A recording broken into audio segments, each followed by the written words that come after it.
Bienvenidos agentes del caos, por fin a un video de esta serie que había dejado abandonada, que era Iniciando en el mundo del Yugi, que pues por ahí tenía pendiente acabar el video del glosario y pues decidí hacerlo así como en una presentación porque buscar las cartas y hacer todo como manualmente realmente iba a ser bastante laborioso. Entonces vamos a darle a la última parte del glosario para posteriormente pasar a rarezas de cartas, dónde comprar, qué comprar, y de ahí a cómo armar el deck, cómo armar side deck y ya pues estructuralmente cómo se lleva a cabo un duelo mediante las fases y todas esas explicaciones. Cabe resaltar que no soy juez, entonces todo esto es sacado de información, por ejemplo de Yu-Gi-Oh! Wikia, de los libros de reglas, de algunos compendios y de cosas que me parecen interesantes. Entonces es muy posible que cometa errores a la hora de decir estos términos. Si cometo alguno de estos errores o lo que sea, comentarios que ustedes me quieren dejar, pues con toda confianza pueden dejarlo en la caja de comentarios y pues aquí vamos a darle. Entonces habíamos visto 83 términos. Si alguien no ha visto los otros videos, pues estarán en la lista de reproducción de Iniciando en el mundo de Yugi, sobre todo porque pues también hubo varios amigos que ya incursionaron en esto gracias a mí, que los moví al vicio y pues me han estado pidiendo este tipo de videos. Entonces pues vamos a seguir a completar con esta serie. Entonces el término 84, perder timing, ¿a qué se refiere? Cuando un efecto de disparo regularmente incluye el prefijo when, debe de ser lo último que pasa en la cadena para que se resuelva. Si en dado caso no ocurre eso, pues va a perder como la ventana de activación y por eso no se va a llevar a cabo el efecto. Este término es un poco confuso. Nuevamente les recomiendo canales de jueces como por ejemplo el juez Mirio, que ellos explican detalladamente y en base a todo su conocimiento de jueces cómo se lleva a cabo esto. Pero un ejemplo que a mí me pasó fue que cuando empecé a usar agentes, había un combo con el Calamity, que actualmente lo usa Manadium y Centurión, en el que gracias al Crystron, que está aquí presente, podíamos llegar a ese combo y pues podíamos dejar sin activar cartas al oponente en ese turno. Entonces, ¿cómo estaba ese combo? Que a mí nunca me gustó y lo terminé cortando porque era un combo que perdía timing. Entonces, el combo era llegar a Halqifibrax, que pues ya sabemos que está muerto por la Valnis, pero es el ejemplo más reciente que a mí me ha pasado. Entonces, con el Halqifibrax íbamos a invocar a Fórmula Sincron en el turno del oponente. Ustedes ya saben que se toma como una invocación por sincro y necesitábamos tener en campo, por ejemplo, tierra y un sincro de nivel 8 para poder llegar al Calamity. Entonces, lo que pasaba era que pues aquí básicamente cuando Halqifibrax hacía cadena y Fórmula Sincron caía, recordemos que su efecto de hacer sincro requería que era en una cadena. Entonces cuando él caía, nos hacía robar una carta, después podías activar el efecto para que en cadena pudiéramos sincronizar y llegar a Calamity, pero Calamity tiene el prefijo when, que cuando esta carta es Synchro Summoned, pues prácticamente ahí ya hace lock. Entonces lo que pasaba era que como este no cayó como último eslabón de la cadena siendo sincro, realmente ese efecto esa condición de activación de efecto nunca la podíamos llegar a utilizar y pues realmente solo nos quedábamos con un cuerpo enorme ahí de 4000, porque el último eslabón en la cadena de resolverse, como vimos que las cadenas se resuelven del número mayor al número menor, entonces sería el efecto 1, que fue robar carta. Entonces la cadena iba Halqifibrax, invocaba a Fórmula, cadena 1, nos hacía robar, cadena 2 iba a invocar por sincro.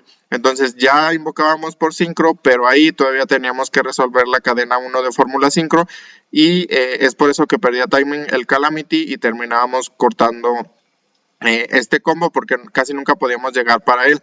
Fue lo mismo que le pasó aquí antes a un compañero de él, saludos a ese canal, que también utilizaba esto en agentes, pero pues ya discutiendo con él realmente nunca pudimos llegar a una conclusión de cómo hacer este combo bastante sencillo. Por ende terminé cortando esta carta porque al perder timing su efecto no se hacía completo y simplemente teníamos un cuerpo enorme de 4000 ahí. Siguiendo con los temas, Mirror Match, ¿a qué se refiere? A duelos entre mazos iguales. Deckear es copiar un deck de internet. Reset es lo mismo que un profile o una lista. Después un lock, son efectos restrictivos. Actualmente hay muchos, por ejemplo el que yo más uso por la tendencia a jugar agentes en el canal es el de Cristian, que si logramos hacer este lock y no lo tumban, en muchos decks se basan en hacer un lock y después no tumbarlo, tratar de que el oponente no lo tumbe, perdón. Es el de Cristia, que mientras esta carta esté boca arriba, pues ningún jugador va a poder hacer invocaciones especiales. Entonces ya ponemos un efecto restrictivo de candado y nos restringen esas jugadas. Pulsear se refiere a provocar acciones del rival para evitar interrupciones y o romper campos. ¿Cómo es esto? Si nosotros tenemos un oponente que ya haya invocado una baronesa, vamos a tratar, y por ejemplo si tenemos impermanencia en nuestra mano, nosotros podemos baitearle o pulsearle la negación a la baronesa, haciendo activación de impermanence, tarjeteando a la baronesa para negarle el efecto. De esa forma obligamos, como todavía no tenemos otra cosa que activar o no hemos activado otra cosa, a que baronesa active su efecto, aquí señalado con la estrellita esta verde, para que nos niegue la impermanence. De esa forma podemos bajar con toda seguridad nuestro Viraptor para que activar el efecto, nos busque misceláneo y pues ya tengamos combo libre para nuestra jugada. Entonces, pulsear, por ejemplo, aquí le pulseamos la negación de baronesa. Y baitear se refiere a hacer fintas para evitar interrupciones principalmente de hand traps. Yo lo he considerado que se usa más como para esos términos de baitear el hand trap. En este caso, pues está la prosperidad y activamos el efecto. Entonces, si nuestro oponente ya sabemos que o leemos o se dan cuenta de que ya tiene una H en la mano, pues a la hora de activar prosperidad, el oponente puede decir, no, pues aquí le tengo que interrumpir. Entonces va a activar H para negarnos la activación, el efecto, perdón, de prosperidad, y prosperidad va a caer negada. Pero aquí lo que hicimos es baitearle una hand trap al oponente y de esta forma nuevamente podemos bajar con Oviraptor con toda seguridad, activar su efecto para obtener a misceláneo y ya tener acceso a nuestro combo. Muchas veces en jugadores novatos pasa que le queremos aventar la hand trap al mínimo destello que veamos que podemos conectar la hand trap. Hay que aprender a guardarse las negaciones y las hand traps para cosas que realmente nos duelan o en partes críticas del duelo. Entonces tengan en cuenta que casi siempre el oponente va a querer baitearles o pulsearles estas negaciones y estas interrupciones. El OTK se refiere a muerte en un turno, básicamente pues es acabar el duelo en ese turno. La prioridad se refiere a que es la oportunidad que tiene un jugador de jugar y activar sus efectos. En este caso, el turno del jugador, por ejemplo, si yo estoy en mi turno, yo tengo prioridad de activar mis cartas o efectos a la hora de cambiar fase o en determinada fase sobre los de mi oponente. Por eso cada vez que tu oponente vaya a activar algo, te tiene que preguntar si hay alguna respuesta, o si no tienes algo ahí a la hora de cambiar fase. Se verá esto más adelante en las partes del duelo. Y pues ya ahí te da ventana a que pues básicamente tú puedas jugar tus cartas o no. El proxy es un sustituto ilegal para torneos oficiales de una carta. ¿Por qué es ilegal para torneos oficiales? Porque hay algunos torneos locales y de tiendas no OTS o jugar con compas que tú puedes imprimir la carta como si pareciera una real y pues jugar con ella para testearla o para otras cosas. Resolución es aplicar los efectos completos si las condiciones y costos son adecuados. Entonces, si un efecto es negado, pues no resolvió, y aquí hay cosas como hard once per turn y once per turn que pues pueden aplicarnos ahí, que si no nos ponen restricciones a que podamos activar ese efecto una vez por turno, como no resolvió el efecto, pero si cumplimos con la condición de activación y los costos, podemos volver a activar otra carta. Por ejemplo, no lo sé, el medallón de los Ice Barrier es, bueno, no tiene costo, pero su efecto es que tú puedes activarlo para añadirte un Ice Barrier a la mano. Si te niegan esa carta, como no es una vez por turno, pues puedes seguirlas activando para añadir. El Sharking es ganar aprovechándose de las reglas o situaciones del juego. Como le comentaba aquí a Juan, un amigo que está incursionando en esto, por ejemplo, fuimos al regional de León, y pues le comentaba los aspectos de las micas, que se sentara frente al tiempo, todo ese tipo de cuestiones técnicas que muchas veces jugadores que apenas van empezando no manejan, y que pues los jugadores más pues ya más longevos en esta cosa se aprovechan de eso para poder sacar ventaja en los juegos y poder ganar de forma más fácil. Los recruiters o reclutadores son monos que se invocan copias de sí mismo. Por ejemplo, aquí puse el ejemplo de Photon Delta, que yo lo consideré como un one card combo para Satella, porque es un mono que al ser invocado te invoca otra copia del deck, entonces ya tienes 2 cuerpos de nivel 4 y pues ya puedes escalar. Y el reciclaje pues se refiere a reutilizar cartas en cementerio o retiradas, en este caso aquí se me olvidó, por efectos. Un ejemplo es la Wanted, que pues si tenemos las Sinful Spoils en cementerio, pues ya sabemos, retiramos la guante, recuperamos Sinful Spoils y esto nos da una carta extra en nuestra mano, entonces es un ejemplo de reciclaje.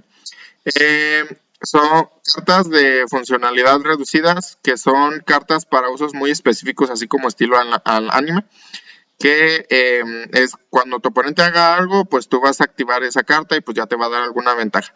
Entonces, usualmente son cartas que se llevan, o cartas tech, por ejemplo el Trap Beater, que cuando tu oponente activa una trampa, si no estoy mal, literalmente se invoca y manda esa trampa al cementerio. No recuerdo muy bien el efecto, pero pues está ese ejemplo de la carta, que es una carta de función reducida, porque solamente cuando tu oponente active esa trampa vas a poder resolver el efecto. Una replay en Battle Phase se refiere a, por ejemplo, el caso de Fenrir, que lo vamos a ver ahorita, que en batalla, si el número de monstruos cambia cuando el ataque no ocurre, pues el monstruo atacante puede volver a decidir si ataca o no. Bueno, el jugador puede decidir si su monstruo ataca o no. En este caso, por ejemplo, Fenrir, si Fenrir ataca a Oviraptor y decidimos activar el efecto de Fenrir para retirar el Oviraptor boca abajo, después, como Fenrir perdió el objetivo de su ataque, pero pues sigue estando en la batalla y el número de monstruos en el campo se modificó, Fenrir puede decidir atacar a otro monstruo, en este caso, por ejemplo, Misceláneo, y pues ya Misceláneo sería destruido normalmente por batalla y aplicamos el efecto de destrucción y el conteo de daño normalmente. Un target es lo mismo que un objetivo, una carta seleccionada, o que seleccione esa carta, o hago target, o todo ese desmadre. Ya saben que en Yu-Gi se usa mucho Spanglish. La velocidad de efecto se revisará posteriormente, porque esto es importante, por ejemplo, ahí en las main phases y battle phase y todo ese desmadre. Pero básicamente hay tres velocidades de carta. El scoop es rendirse, buscador son cartas que buscan, en este caso, por ejemplo, Oviraptor. Ahí me pasé una. Usualmente casi ya todos los decks tienen buscadores. Si tu deck no tiene buscadores, realmente estás como muy relegado, porque en Yu-Gi es demasiada velocidad y entre más buscadores tenga una carta, por ejemplo, el Fire King actualmente pues cuenta cerca de 9 buscadores, que serían 3 Wanted, 3 Bonfire y las 3 Ash. Entonces eso lo hacen bastante competente a llenar todo el espacio que le sobra con Staple. Ya vimos ese término atrás, y no, pues de seguro está aquí. Y pues eso hace el deck bastante rápido, versátil y bueno. Las sinergias son cartas que comparten efectos objetivos y se pueden combinar a una estrategia. Por ejemplo, Sinful Spoils, hablando del arquetipo Snake Eye, funciona con monos fuego, con monos de nivel 1, y esto hace que funcione de maravilla con Fire King. Entonces, si le encontramos una sinergia a algunas cartas, podemos hacer mezclas de arquetipos para crear barajas. Un arquetipo, hablando de los arquetipos, son un conjunto de cartas que comparten ciertas estadísticas como stats, efectos, nombre, etc. Un ejemplo pues son los Castira. Los Castira, bueno, sus monstruos de main deck son de nivel 7, la mayoría. Son de diferente atributo, tienen ataque por arriba de los 2000, son tipo psíquico y pues comparten ciertas características como buscar cartas Castira, tienen aparte el nombre Castira. Ahorita no es muy difícil identificar arquetipos, ya que todos tienen como el mismo nombre y se basan en la invocación Exit. El Stall son cartas que no permiten atacar, por ejemplo Synchrozone, ahorita que está muy de moda, pues no permite atacar a menos de que sean sincros. El Stacking es acomodarse el mazo a conveniencia. El Back son cartas mágicas y de trampa que regularmente están en la zona de magias trampas seteadas, es decir, boca abajo. Back Removal son cartas que ayudan a quitarnos precisamente el back. Estamparse es pegar con monstruos de igual o menor ataque para destruirse. Aquí, por ejemplo, puedes hacer un ataque para estamparse. Sería el ejemplo, por ejemplo, Oviraptor y Misceláneo tienen el mismo ataque. Si tú atacas con un Oviraptor a un Misceláneo, ambos se van a destruir, y esto en que algunas jugadas nos beneficia. En primera, quitarle cuerpos al oponente, y en segunda hay otros ejemplos que nos ayudan a activar nuestros propios efectos. Ahí se nota mucho la experiencia de juego, porque por ejemplo a mí me ha pasado que se estampan y pues a pesar de que pierden vida obtienen jugabilidad, y de esta forma puedan acceder a sus combos. Por ejemplo, con la piedra blanca de la leyenda, un ejemplo muy burdo, cuando esta carta es enviada al cementerio como efecto mandatorio nos va a añadir un Blue Eyes a la mano. Entonces, si nosotros tenemos uno de estos y nuestro oponente controla otro monstruo más ponchado, podemos incluso forzar la fase de batalla, pegarle con la piedra al misceláneo, la piedra se va a destruir, pero nos va a añadir un Blue Eyes a nuestra mano y de esta forma nosotros podemos tener, por ejemplo, un Blue Eyes alternativo en la mano, revelarlo, invocarlo y pues ya tener jugada. El Swarm es una inundación de monstruos en el campo. Hay estrategias que se dedican a esto. Un ejemplo, por ejemplo, son los Sprites. En cuanto tienes un mono de nivel 2, rango 2, link 2, caen como cucarachas, entonces se empiezan a reproducir. Pues básicamente es un deck que se dedica a hacer eso. Una toolbox son decks que tienen varios conjuntos de engines o cartas útiles que los ayudan a funcionar. Un ejemplo muy sonado hace algunos años fue el... Ay Dios, se me olvidó el Based, que combinaba cartas Adventure, Eldritch, el Phoenix, el Enforcer, cosas Rose Dragon, cosas Punk. Bueno, mezcló un montón de arquetipos que te permitían jugar una estrategia bastante estable, y cuando se alcanzan este tipo de construcciones de decks en el formato, usualmente muchos jugadores consideran que hay demasiadas staples buenas en el formato y unos los consideran bueno y otros malo. Unos malos porque pues básicamente con cualquier staple puedes jugar, y unos buenos porque significa que hay como un nivel estable de poder dentro del juego. Estar a top deck es una situación en la que el robar la carta superior de tu deck en la draw phase te puede o no ayudar para avanzar en el duelo. Entonces muchas veces dejar a top deck al oponente es ya casi tener ganado el duelo. Hay otro término que se denomina comida, que son cartas que llevas en el deck o extra deck para ser utilizadas como efectos o costos de otras. Por ejemplo, prosperidad. Prosperidad te pide como costo remover de 3 o 6 cartas del extra deck. Entonces muchas veces tú, si llevas un deck que no utiliza extra deck, básicamente tú puedes disponer de tu extra deck para que sea comida, para que tu prosperidad pueda resolver. Y Tribute Fooder son monstruos de fácil invocación, por ejemplo Fenrir, que pues cae casi de agrapa o gratis. Las Tech son cartas con efectos que son efectivos contra ciertas estrategias o de ayuda para ciertas estrategias. Por ejemplo, ahorita una que se utiliza, por ejemplo, Thanos. Como Fire King utiliza muchos links, puedes llevarla para de esta forma mantener un cuerpo grande en campo, negar targets, que el deck usa bastantes targets, y ayudarte a robar cuando tu oponente invoque links. Entonces puede ser de gran ayuda. Wall o pared es igual a Nalgón o Nalgona, que son monstruos con defensa alta. Muchas veces cuando tratas de pasar a monstruos por defensa y ves que no le puedes llegar, dicen, no, pues está bastante en algón. Absorb es básicamente absorber, porque hay cartas que básicamente hacen eso. Ban o darle ban es prohibirle. Por ejemplo, ahorita muchos están pidiendo ban a las ¿cómo se llaman? A las floodgates. El boss monster son monstruos jefes, por ejemplo Tirano, uno de los mejores inventados en el juego, que pues básicamente men hace todo, te gana duelos por sí solos, y pues son, no muchas veces, pero sí bastantes estrategias tratan de llegar a sus boss monster con con relativa efectividad, para de esta forma ganar duelos, porque básicamente es tu win condition, que es tu condición de victoria. El boost son incrementar estadísticas de las cartas, por ejemplo con cartas de equipo. Bounce es mandar cartas, aquí un ejemplo de boost, por ejemplo la espada del Fénix, que le da ataque a los guerreros. Bounce es mandar cartas a la mano, por ejemplo Compulsory no destruye y no retira, entonces hace bounce, eso quiere decir que le devuelve las cartas. Y el brick son cartas que no se pueden jugar al salirte de la mano o son inútiles, y briquear es abrir con demasiados bricks en la mano. Entonces el ejemplo más conocido pues es básicamente el Blue Eyes, que si te sale en mano muchas veces no puedes hacer nada con él y se te queda muerto ahí. Cáncer son cartas o decks muy abusivos. Por ejemplo, para mí Tearlament sigue siendo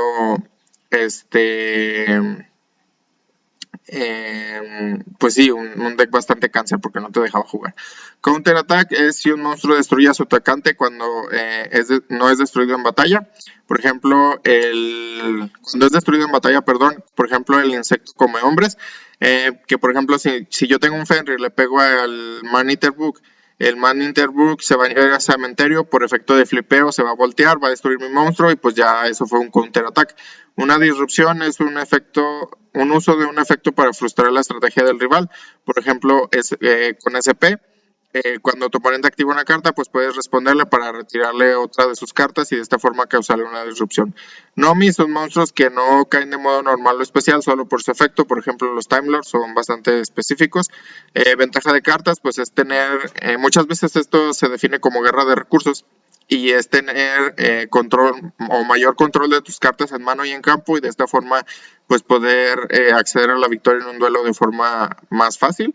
El comeback o follow-up es una cosa que se busca tener en los decks, que es que cuando te tumban tu campo o pierdas la ventaja de cartas, tienes cartas específicas para poder volver a tener card advantage frente al rival. El hacer top o topear es quedar en una buena posición en un torneo. El ratio son las proporciones de cartas que lleva tu deck o cantidad de veces que sale esa carta en una expansión. Condición de victoria o win condition son estrategias que regularmente tienen los decks muy claras, que si se cumplen casi siempre tu deck va a obtener la victoria en ese duelo. Luxac son robos del destino, que muchas veces solo ocupa robar esa carta para ganar el duelo y pues ya la robas, así estilo anime. Game loss es perder un juego por ciertas infracciones. Ya si quieren conocer cuáles son esas infracciones, pues les recomiendo leer aquí los libros de reglas. Warning son advertencias, muchas veces puedes acumular 3 warning y pues ya te dan game loss. Variantes son decks con estrategias o un arquetipo compartido que dependiendo del engine que utilices o las teches, así es mi forma de decir plural en tech, obtienes unos resultados diferentes. Por ejemplo, Blue Eyes tiene muchísimas variantes del deck. Por ejemplo, una es confusión. Puedes ponerle el motor branded y aún usar Blue Eyes, pero irte por el camino de las fusiones. Después también puedes implementarle, por ejemplo, los motores Nadir o los motores estos de la Incantation, creo que se llamaban así, y orientar la estrategia ritual. Sigue siendo Blue Eyes, orientarla a estrategias sincro, por ejemplo, con Dangers, con Apple Dragon, con Bestial. Orientarla con Horus a estrategias tipo Exit, y por último meterle cosas Dragon Link para que sea un Blue Eyes Dragon Link. Entonces no hay una regla definida, sigo repitiendo esto para nombrar decks. Si tú utilizas Blue Eyes en esto, pues puedes ponerle Blue Eyes Fusión, Blue Eyes Ritual, Blue Eyes Synchro, Blue Eyes Exit, Blue Eyes Link. Y los starters son cartas que inician jugadas. Muchísimas veces los starters también son buscadores. Por ejemplo, la Wanted, pues nos inicia por ahí el combo de los Fire King, o puede llegarnos a dar ese combo. El Extender son cartas que expanden jugadas, y el Recovery es la capacidad de recuperación tras haber sufrido que te rompan el campo. La estamina es que tanto el deck aguanta los duelos largos. Midrange son decks de velocidad media enfocada en muchísimas veces en ganar mediante la guerra de recursos. Entonces, si han visto la serie de análisis de formato y predicción de banlist, saben que básicamente casi cada formato tiene un deck super control, un deck super combo y un deck midrange. En eso se clasifican. Un cañón de cristal, que muchas veces he usado decks de este estilo, son decks frágiles de un solo combo que básicamente si te paran el combo pierdes. Por ejemplo, el último que me acuerdo, llegué a usar una variante de Blue Eyes Ritual en la que te enfocabas en dejar sin main phase 1 con el ritual de los Amorphage. Si era Amorphage, no me acuerdo. Pero ese deck, pues básicamente si te interrumpían la invocación del ritual, perdías. Budget es igual a barato. Un campo establecido es un tablero que dejan los decks al final del turno o su combo, y hacer full combo es básicamente hacer todo el combo completo de tu deck que esté enfocado. Actualmente los decks no hacen o no buscan hacer todo el full combo, porque si los paran pues vas teniendo vertientes dentro de ese combo, pero si dejas poner toda la mesa, por ejemplo un Snake Eye que te deje Baronesa, Borre, la ballena y por ejemplo ¿cómo se llama? El Flamberge, pues puede ya ser considerado full combo. Entonces pues hasta aquí llegó ya los videos de glosario. Ya vamos a avanzar con esta serie, esperamos en este año ya terminarla. Entonces pues quédense si gustan saber un poquito más de esto. Les recuerdo, no soy juez, puedo tener bastantes errores, pero si ya encuentran alguno, pues me lo pueden dejar en los comentarios. De igual forma, si faltó alguna palabra, pues pueden dejármelo aquí para seguir aumentando el glosario, que básicamente en Yu-Gi-Oh! Usamos una jerga bastante extensa. Sin nada más por el momento, pues si les gusta mi contenido, denle like, suscríbanse, comenten, compartan y nos vemos en la siguiente.